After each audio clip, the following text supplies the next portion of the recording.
हरे कृष्णा। आज बहुत ही शुभ तिथि है, श्रीमती जानवा देवी की शुभ आविर्भाव तिथि।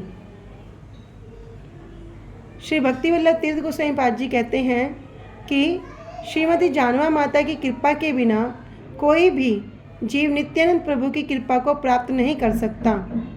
नित्यानंद प्रभु कौन है? स्वयं अखंड गुरु तत्व।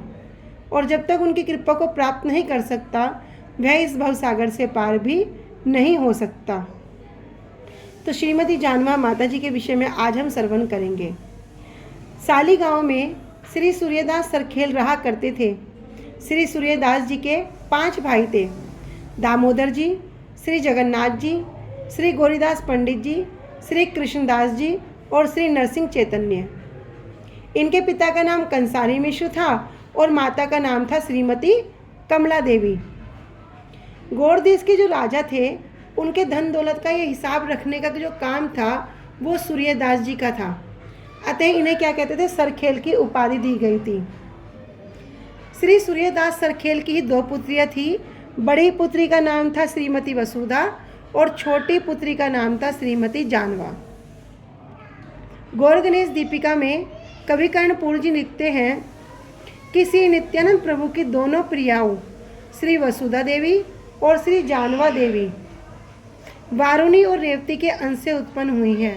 अर्थात जो बलदेव प्रभु जी की पत्नी है वारुणी और रेवती, उन्हीं के अंश से श्रीमन नित्यानंद प्रभु की दोनों पत्नियां वसुधा और जानवा देवी। श्री सूर्यदास पंडित सूर्य के समान कांति संपन्न रेवत राज ककुदिम के अंश से उत्पन्न हुए थे और श्री सूर्यदास सरखेल श्री नित्यानंद और श्री गौरांग के प्रिय पात्र थे। अपनी पुत्रियों के युवती होने पर वे उनके विवाह के लिए चिंता करने लगे। सूर्यदास पंडित चिंताए मने मने करीते शयन निद्रा हैलो से ही खने स्वपन छले देखे महा मनेर आनंदे दुई कन्या संप्रदान करे नित्यानंदे। तभी एक स्वप्न देखते हैं। कैसा? कि सूर्यदास पंडित मन ही मन में चिंता करते हुए सोने चले गए और उन्हें नींद आ गई। स्वप्न में उन्होंने देखा कि उनके मन को बड़ा आनंद हो रहा है। क्यों? क्योंकि उन्होंने अपनी दोनों पुत्रियों का विवाह नित्यानंद प्रभु को कर दिया। इस अद्भुत स्वप्न को देखकर सूर्यदास पंडित जी तो आनंद के सागर में तैरने लगे। थोड़ी देर के पश्चात उनकी नींद खुल गई। प्रातःकाल वे एक ब्राह्मण मित्र को अपने सपने की बात बताने लगे। मैंने देखा है कि कल मैंने नित्यानंद प्रभु का साक्षात दर्शन किया। उनकी अलौकिक अंग कांति से 10 की 10 दिशाएं आलोकित हो रही थी। नाना प्रकार के रत्न अलंकारों से उनका शरीर सुशोभित था। मेरी दोनों पुत्रियां वारुणी और रेवती के रूप में उनके दोनों पार्श्व में शोभित हो रही थी। अतः श्री नित्यानंद प्रभु के श्री चरणों में मैं कन्याओं को समर्पित करूंगा। जब तक मैं काम संपन्न ना कर लूं, मेरे चित्त को तो शांति नहीं होगी। इस तरह की अनेक बातें कहकर श्री सूर्यदास सरखेल ने अपने मित्र उस ब्राह्मण को श्री नवदीप धाम में श्रीवास पंडित जी के घर में भेज दिया। बहुत शीघ्र ही वह ब्राह्मण श्रीवास पंडित जी के घर पर आ गए। उस समय श्री नित्यानंद प्रभु श्रीवास पंडित जी के घर पर रह रहे थे। तो उन ब्राह्मण ने श्रीवास पंडित जी को श्री सूर्यदास जी सरखेल का जो निवेदन था, उस निवेदन को बताया। श्रीवास पंडित तो सुनकर बड़े प्रसन्न हुए और उसी समय नित्यानंद प्रभु के चरणों में सारी बातों को निवेदित कर दिया। करुणा में श्री नित्यानंद प्रभु ने श्री सूर्यदास पंडित की इच्छा को पूर्ण करेंगे, ऐसा उन्हें आश्वासन दिया ब्राह्मण को। इस बात को सुनकर श्री अद्वैताचार्य जी भी अत्यधिक प्रसन्न हुए और यह कार्य शीघ्र संपन्न हो जाए, ऐसी उन्होंने इच्छा व्यक्त की। ब्राह्मण शालिग्राम में लौट आए और सूर्यदास पंडित जी को शुभ समाचार सुना दिया। इधर सूर्यदास जी को यह समाचार सुनकर उनके आनंद की कोई सीमा ही नहीं रही। बड़गाछी गांव का वासी राजा हरिहोड़ के पुत्र श्री कृष्णदास नित्यानंद प्रभु के अति प्रिय भक्त थे। उन्होंने संकल्प किया कि वे उस विवाह का सारा खर्चा उठाएंगे और उस विवाह को अपने घर में ही संपन्न कराएंगे। तभी उन्होंने श्री की प्रार्थना करके श्री नित्यानंद प्रभु को बड़छाड़ी गांव में लिवा लाए और क्या करने लगे, शादी की तैयारियां शुरू कर दी। श्रीवास पंडित जी, श्री अद्वैताचार्य जी, श्री चंद्रशेखर जी और श्री मुरारी गुप्त जी आदि समस्त गौर भक्तवृंद ने एकत्रित होकर संकीर्तन करना आरंभ कर दिया। श्री सूर्यदास पंडित जी के जो भाई हैं श्री कृष्णदास, वे भी श्रीघी बड़गाछी ग्राम में आ गए और श्रीमन नित्यानंद प्रभु और सभी वैष्णव गणों को लेकर शालिग्राम आ गए। श्री नित्यानंद प्रभु और उन सभी वैष्णवों को देखकर सूर्यदास पंडित परम आनंद से कुछ मार्ग में आगे बढ़कर अभिनंदन करके उन सभी को अपने घर पर ले आए और श्री नित्यानंद प्रभु के चरण कमलों पर दंडवत प्रणाम करके वहीं पर लेट गए।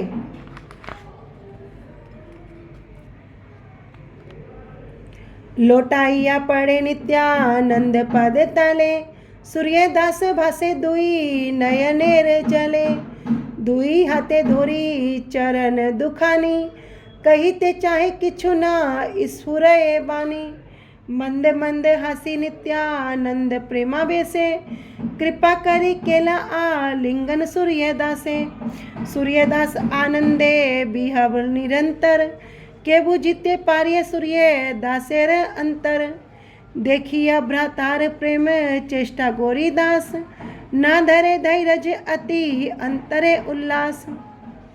कह रहे लोटाइया पड़े नित्यानंद पतले, सूर्यदास पंडित जी क्या कर रहे, नित्यानंद जी के चरण तल पर लौट गए और सूर्यदास भासे दुई नयनेर जले, और उनके दोनों आंखों से क्या हो रहा है, आंसुओं के जल में तैरने लगे। दोनों हाथों से उनके दोनों चरणों को थामकर कुछ कहना चाह रहे हैं, किंतु ना स्फुरे वाणी, उनके मुख से तो वाणी नहीं फूट रही। प्रेम में आविष्ट होकर नित्यानंद प्रभु ने मंद मंद हास्य करते हुए कृपा करके क्या किया, सूर्यदास जी का आलिंगन किया। तब सूर्यदास जी आनंद में विहल हो गए और उनके हृदय को कौन समझ सकता है। अपने भाई की प्रेम चेष्टा को देखकर गौरीदास पंडित धैर्य धारण नहीं कर पा रहे थे, उनके मन में अत्यधिक उल्लास हो रहा था। इसके अनंतर श्री सूर्यदास पंडित जी ने श्री नित्यानंद प्रभु के चरण कमल युगल की पूजा की और उनके हाथों वसुधा देवी और जानवा देवी को समर्पित किया। लोक शास्त्र मते सूर्य दास भाग्यवान, नित्यानंद चंद्र दुई कन्या के लोदान। इस भांति शुभ परिणय संपन्न हो जाने के उपरांत श्री नित्यानंद प्रभु कुछ दिनों तक शालिग्राम में रहे। तब दोनों पत्नियों के साथ बड़गाछी में श्री कृष्णदास के घर पर आए। वहाँ पर कुछ दिन रहकर श्री नवद्वीप धाम में आ गए। तब श्री नित्यानंद प्रभु अपनी दोनों प्रियाओं के साथ श्रीमती सची माता के घर पर आकर उनको नमन किया। वसुधा देवी और जानवा देवी को देखकर श्रीमती सची माता अत्यधिक प्रसन्न हो गई। तभी स्नेह से उनको अपने अंग में धारण करके उनको चुंबक आशीर्वाद दिया। श्री वसु जानवा दोहे देखी एथा आई, कोरी ले जे तेक स्नेह कोई साध्य नाही। श्रीमती वसुधा और श्री जानवा देवी को देखकर माता ने जितना स्नेह किया उसे कहने की तो सामर्थ्य किसी के अंदर भी नहीं है। वैष्णव गृहणियाँ उन दोनों बहुओं से अत्यधिक स्नेह करने लगी। इसके पश्चात श्रीमन नित्यानंद प्रभु श्री सची माता की आज्ञा लेकर शांतिपुर में श्री अद्वैताचार्य जी के घर पर आए। श्रीमती सीता ठकुराइन वसुधा और जानवा को देखकर आनंद के सागर में तैरने लगी। तभी उन्हें अंक में लेकर उन्हें प्यार करने लगी। श्री नित्यानंद प्रभु तब कुछ दिनों तक श्री अद्वैताचार्य जी के घर पर रहकर श्री उदाहरण दत्त ठाकुर की विशेष प्रार्थना पर सप्तग्राम में उनके घर पर गए। वहाँ कुछ दिनों तक संकीर्तन महोत्सव संपन्न करके वे खड़दह गांव में आ गए। इसके पश्चात श्री नित्यानंद प्रभु भक्तों के साथ संकीर्तन करते हुए सब जगह भ्रमण करने के लिए बाहर निकल गए। श्रीमती वसुधा देवी से गंगा देवी नाम की पुत्री और वीरचंद्र नामक पुत्र उत्पन्न हुए थे और श्रीमती जानवा देवी की कोई संतान नहीं हुई थी। श्री अद्वैताचार्य जी, श्रीवास पंडित जी, श्रीमन नित्यानंद प्रभु और अन्य अनेक गौर पार्षदों के अप्रकट हो जाने के उपरांत पुनः संकीर्तन की धारा को श्री गौर सुंदर की करुणा रूपनी तीनों शक्तियों श्रीनिवास आचार्य जी, नरोत्तम ठाकुर और श्री श्यामानंद प्रभु ने आगे बढ़ाया। इन तीनों आचार्यों ने खेतरी गांव में राजा संतोष के घर पर जिस लोक प्रसिद्ध महामहोत्सव का आयोजन किया, उस उत्सव में आचार्य वृंद की विशेष प्रार्थना पर श्रीमद नित्यानंद की शक्ति श्रीमती जानवा माता सम्मिलित हुई थी। उनके साथ थे श्री कृष्णदास मिश्र, श्रीमती जानवा देवी के चाचा मीन केतन जी, रामदास, मुरारी चैतन्य, ज्ञानदास, श्री परमेश्वरी दास, बलराम दास और श्री वृंदावन दास प्रभृति, जो सभी श्री नित्यानंद के सर्वाधिक प्रिय भक्त थे। श्रीमती जानवा देवी सबसे पहले भक्तों के साथ अपने चाचा श्री गौरीदास पंडित के घर अंबिका कालना में आई। श्री गौरीदास पंडित जी के शिष्य हुए श्री हृदय चैतन्य दास ने ईश्वरी श्री जानवा माता और सभी भक्तवृंद का आदर सहित स्वागत किया। श्री जानवा माता ने वहां पर आकर अपने हाथों से भोजन बनाकर श्री गौर नित्यानंद को भोग लगाया। एक रात वहां पर महोत्सव करके वे सब नवद्वीप आए। महाप्रभु के घर पर आकर इस बार सची माता का दर्शन न पाकर जानवा देवी ने उनके विरह में बहुत शोक किया। श्रीपति और श्रीनिधि आकर ईश्वरी को अत्यधिक आदर सहित अपने घर ले आए। वहाँ पर भी श्रीमती ईश्वरी श्रीवास पंडित और मालिनी देवी के चरणों का दर्शन न पाकर अत्यधिक कातर होकर क्रंदन करने लगी। एक दिन वहाँ पर ठहरने के पश्चात वे शांतिपुर आ गई। श्री अद्वैताचार्य जी और श्रीमती सीता ठाकुरायन के अवर्तमान होने के कारण जानवा देवी बड़ी खिन्न हुई। आचार्य के दोनों पुत्र श्री अच्युतानंद जी और श्री गोपाल बनु ने बहुत आदर के साथ जानवा माता और उनके साथी सभी वैष्णवों का अत्यधिक सत्कार किया। अच्युतानंद जी और गोपाल बनु ये अद्वैताचार्य जी के पुत्र हैं। तत्पश्चात जानवा माता भक्तों को साथ कंटक नगर होते हुए तेलिया बुद्री गांव में आई। तो वहाँ पर श्री भक्तों के साथ कंटक नगर होते हुए वहाँ पर श्री रामचंद्र कविराज के भाई श्री गोविंद कविराज ने श्री ईश्वरी का बहुत सम्मान के साथ पूजा और सत्कार किया। एक रात वहाँ ठहरकर वे सभी खेतरी गांव की तरफ चल पड़े। राजा संतोष दत्त ने बहुत अच्छी तरह से पद्मा नदी को पार करने और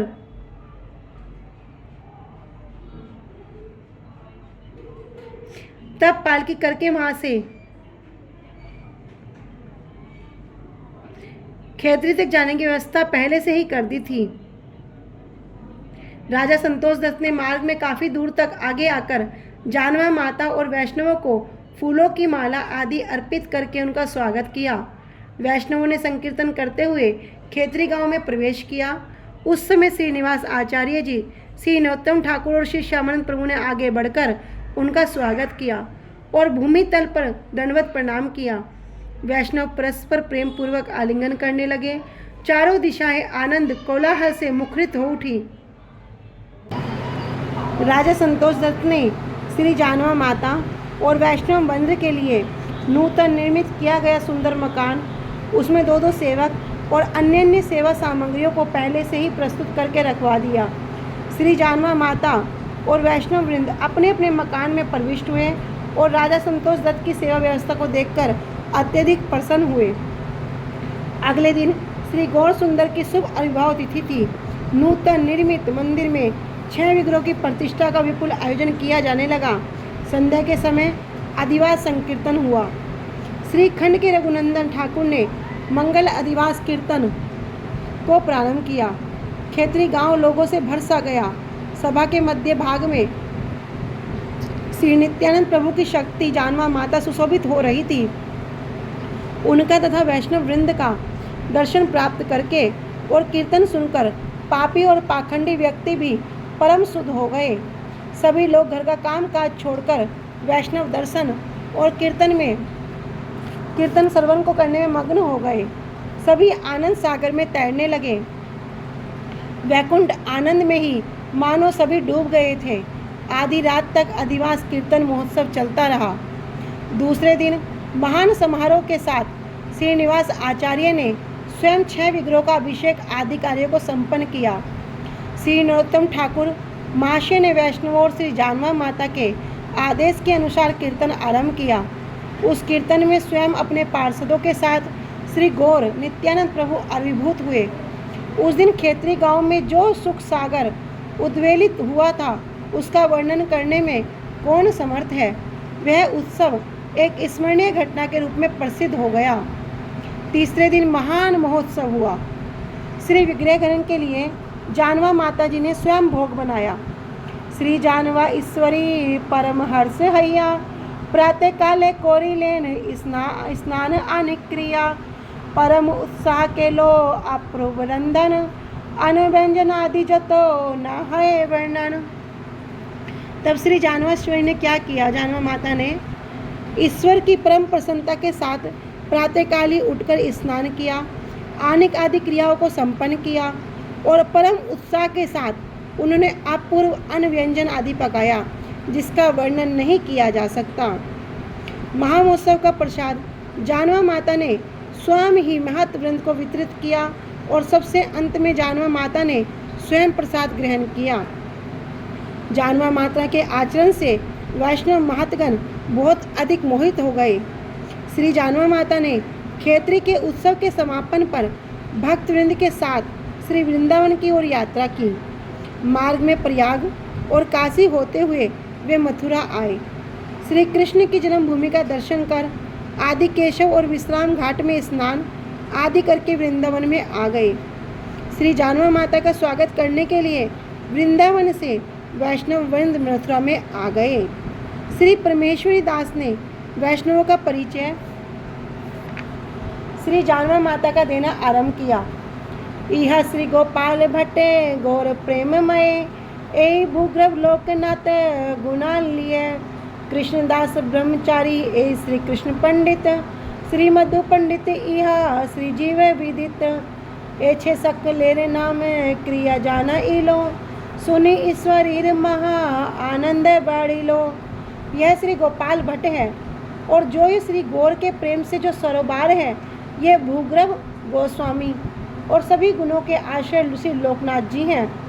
यह कृष्णदास ब्रह्मचारी हैं और ये श्री कृष्ण पंडित और श्री मधु पंडित जी संसार में विख्यात ये श्री जीव हैं। इस प्रकार से उन्होंने सभी के नाम और क्रियाकलाप बताते हुए जिसे सुनकर जानवा माता का आनंद बहुत बढ़ गया। गोस्वामियों ने ईश्वरी देवी के निकट आकर जो उन्हें प्रणाम किया कि तभी उन्होंने भी प्रत्युत्तर में उन्हें प्रणाम किया। जानवा माता गोस्वामियों के प्रेम से किए गए कार्यों को देखकर बड़ी आनंदित हुई। इसके पश्चात उन्होंने श्री गोविंद देव, श्री गोपीनाथ जी और मदन मोहन जी, श्रीमद राधारमन जी आदि विग्रहों का दर्शन किया। गोस्वामी ने श्री ईश्वरी के रहने की उत्तम व्यवस्था की। कुछ दिनों तक वृंदावन में रहकर गोवर्धन, श्री राधा कुंड, श्याम कुंड आदि का दर्शन करने के लिए वे वहाँ से चले गए। श्री भगवान की समस्त लीला स्थलों का दर्शन करके जानवा माता के जो दिव्य भाव व्यक्त हुए उनका वर्णन करना संभव नहीं है। कुछ दिनों तक सुखपूर्वक श्री वृंदावन धाम में भ्रमण करने के पश्चात वे गौड़ देश को लौट गई। गौड़ मंडल में पहुंचकर जानवा माता पहले खेतरी गांव में आई। श्री नरोत्तम दास ठाकुर, रामचंद्र कविराज जी आदि वैष्णवों ने आगे बढ़कर उनका स्वागत किया। कुछ दिनों तक वे वहाँ ठहर कर बुधारी गांव में आई। बुधारी गांव में श्री वंशीवदन के भाई श्री श्यामानंद चक्रवर्ती रहा करते थे।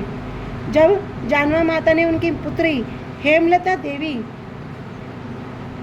का बड़े गंगादास के साथ विवाह करवाने का प्रस्ताव किया, तब श्री श्यामानंद ने जानवा माता के आदेश के अनुसार बड़े गंगादास को कन्या का दान कर दिया। बड़े गंगादास के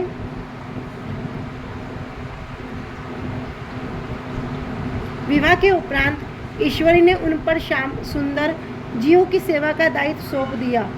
जानवा माता कुछ दिनों तक बुधरी गांव में रहने के पश्चात श्री नित्यानंद प्रभु के जन्म स्थान का दर्शन करने के लिए एक चक्रा गांव में आई। श्री नित्यानंद प्रभु के जन्म स्थान का दर्शन करके और अपने पिता हड़ाई पंडित और माता पद्मावती का बातों को सुनकर जानवा माता ससुर और सास को याद करके आंसू बहाती हुई रोने लगी। एक स्थानीय ब्राह्मण ने उनको नित्यानंद की बाल्य लीला के सभी स्थलों का दर्शन करवाया। यद्यपि भवन शून्य भग्न अतिशय, तथापि कारण चित्त आकर्षे। नित्यानंद लीला स्थली कोरिया दर्शन, हैला प्रेमाभिष्ट जे छे ना जाए वर्णन। से दिवस भग्न बस नेते बास कैला, श्री नाम कीर्तने कतो रात्रि गोड़ाइला।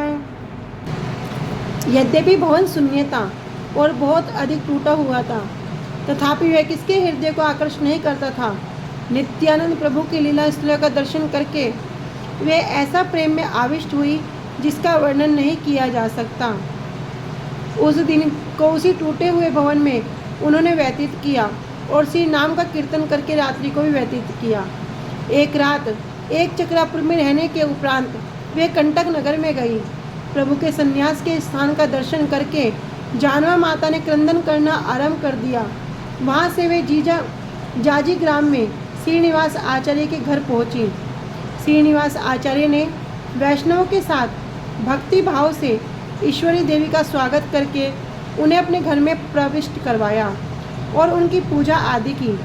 आचार्य की दोनों पत्नियां उनकी सेवा में मग्न हो गई। कुछ दिनों तक जाजी ग्राम में ठहरने के बाद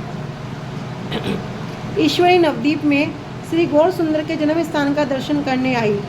उस समय श्री गौर के घर पर केवल वृद्ध ईशान ठाकुर ही थे। श्री गौर सुंदर के भवन में प्रवेश करते ही वे प्रेम आवेश में मूर्छित हो गई। भक्तवृंद ने जब उनका इस प्रकार का प्रेम आवेश देखा तो वे भी प्रेम से क्रंदन करने लगे। महाप्रभु के भवन से श्री ईश्वरी जानवा माता श्रीवास जी के प्रांगण में आई और वहीं पर रात्रिवास किया। रात के समय उन्होंने वहाँ पर भक्तों के साथ महासंकीर्तन नृत्य आदि किया। उन्होंने रात को सपने में श्री गौर सुंदर के भक्तवृंद के साथ विचित्र लीला विलास आदि का दर्शन भी प्राप्त किया। अगले दिन बारंबार श्री नवद्वीप धाम की वंदना करके उन्होंने अंबिका कालना की ओर यात्रा की। श्री जानवा माता का फिर से शुभ आगमन होने से अंबिकावासी भक्तगण आनंद से आत्मविस्मृत से होने लगे। जानवा माता ने श्री गौरीदास पंडित जी को याद करके रोते रोते श्री गौर नित्यानंद प्रभु के चरण कमल युगल की वंदना की। जब भक्तों ने संकीर्तन का आरंभ किया तो उस महान संकीर्तन में श्री गौर नित्यानंद जी का आविर्भाव हुआ। रात के समय श्री जानवा माता ने भोजन पकाकर श्री गौर नित्यानंद जी को भोग लगाया।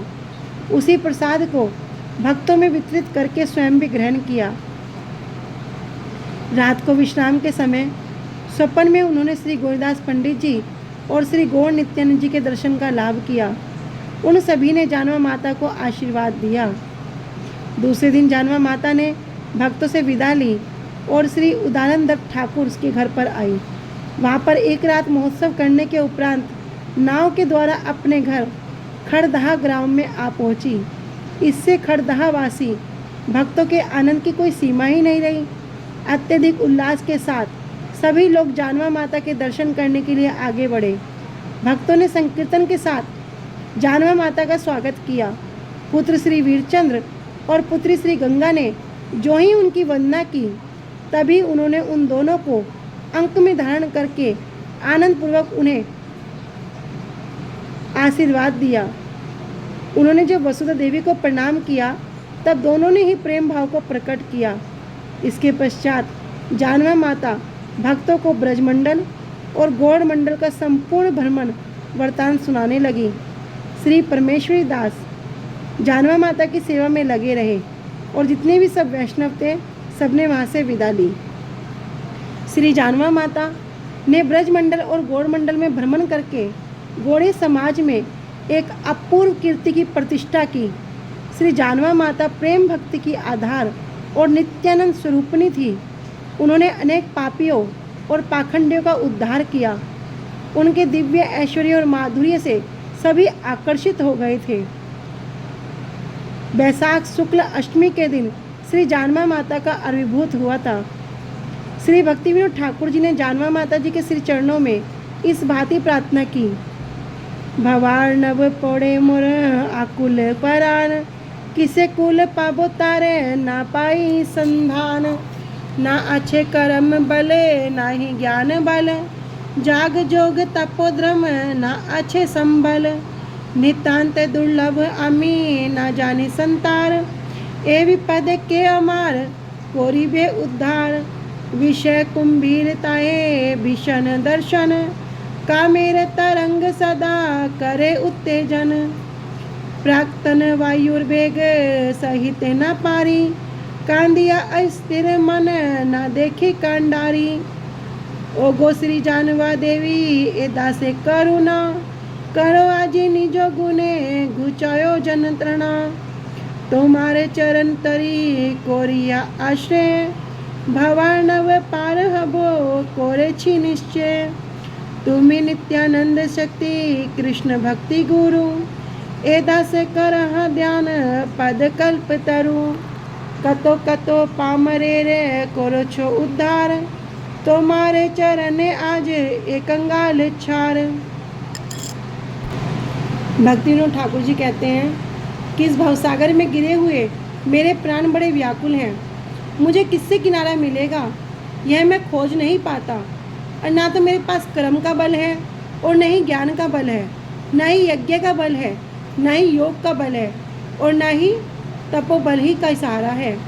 मैं तो बिल्कुल दुर्लभ हूँ, तैरना भी नहीं जानता।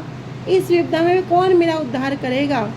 ऊपर से विषय रूपी मगरमच्छ बहुत भयंकर देखने में है। काम के तरंग भी निरंतर उत्तेजित करते रहते हैं। पहले के वायु का वेग मैं सहन नहीं कर पाता हूँ। रो रो कर मेरा मन स्थिर नहीं हो पाता है, फिर भी कोई खेवनहार नहीं दिखता है। हे जानवा देवी, इस दास पे करुणा करो और आज अपने ही गुणों के द्वारा मेरे कष्टों को दूर करो। तुम्हारी चरण रूपी नौका का आश्रय लेकर इस भव अर्णव को पार करूँगा, ऐसा मैंने निश्चय किया है। तुम तो नित्यानंद की शक्ति हो और कृष्ण भक्ति की गुरु हो। इस भक्त को अपने पद कल्पतरु का दान करो। तुमने तो न जाने कितने पापियों का उद्धार किया है। ये भिखारी तो तुम्हारे चरणों में अकिंचन है।